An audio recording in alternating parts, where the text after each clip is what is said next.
there has been a bit of clear and obvious bullshit that I think I should probably blow out of the water, like, right here and now. Now, this bullshit is about processors. Now, it's come to my attention, a lot of people think that the Celerons and Pentiums are completely useless in the 1155 series. Well, I'm here to say that's not really the case. Granted, these CPUs may not be ideal for gaming, and they may not be ideal for intensive tasks, but these are in no way useless. The same applies with i3s.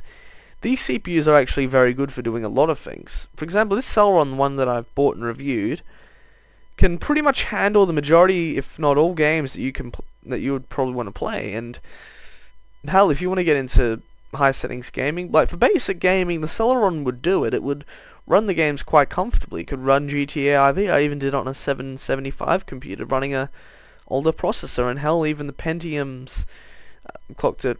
Even this Pentium would probably do anything you want, really. And even an i3 would comfortably run all the games you want to run. It's not a matter of having like an i7 or something like that to get the best performance. Really, if you're not putting a huge amount of strain on your processor, then it would run about as good as an i7, really. But you see, the problem is here is a lot of people, there's a common misconception that i3s and the lower range CPUs are useless, but that's not the case.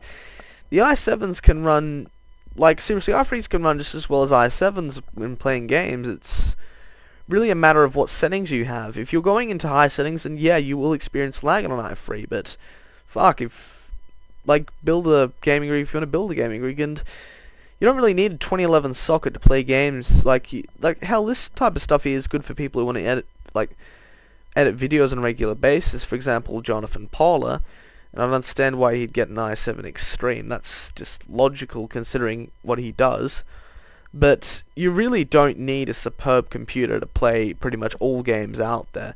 All a console is simply a computer that's got, you know, shitty hardware and it's built to be cheap. But really, computers, you can get them really cheap nowadays, and at the end of the day, they'll run just as well, and they'll play all the fucking games you want. Hell, even an AMD 2 core like this one here would comfortably run pretty much any game you want. If you crank up the clock speed here and there, it would perform very well for even high-end games.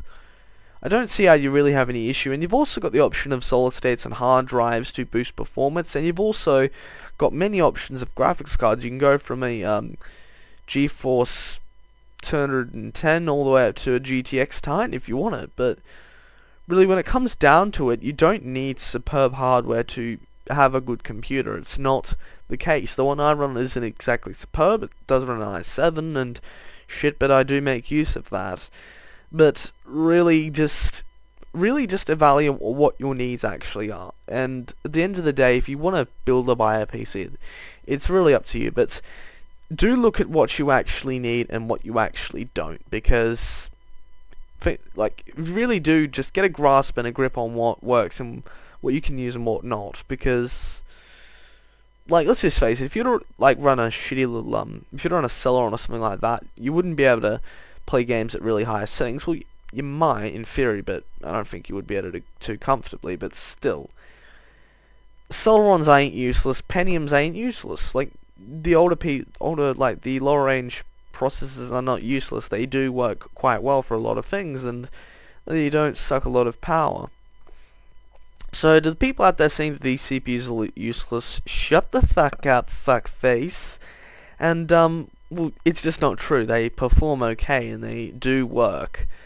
Now, I'm not denying that under enough load they will fail, and like any CPU, if you fucking put too much pressure on them, they won't be able to process the data in time, and in turn you get lags. But look, even just a GTX 650 with 2 gigs of video RAM, or maybe even a GTX 650 Ti would comfortably probably handle anything you want.